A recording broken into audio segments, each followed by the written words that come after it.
Liebe Schweißhelden, steigend zu schweißen ist gar nicht so schwer. Wie das funktioniert, das zeige ich euch heute.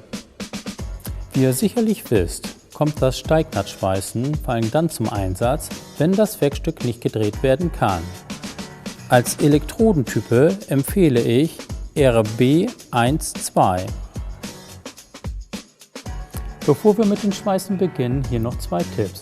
Erstens, wir schweißen in einem Winkel von ca. 80 Grad und das sogenannte offene Dreieck. Das offene Dreieck erkläre ich euch später im Schweißhelden-Tipp. So, nun können wir mit dem Schweißen beginnen.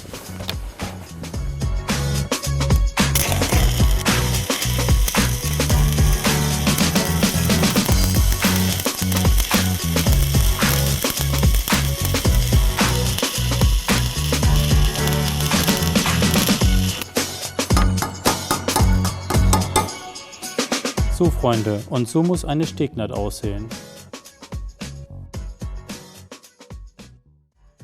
So, nun der Heldentipp. Ich schweiße zunächst ein Steg hier hinein, sodass mir das Schweißgut nicht runterläuft. Jetzt ziehe ich zur Mitte rüber, gehe nach links rüber, halte diese Position 2 Sekunden, fahre wieder zur Mitte, fahre nach rechts rüber, halte diese Position 2 Sekunden, fahre wieder zurück.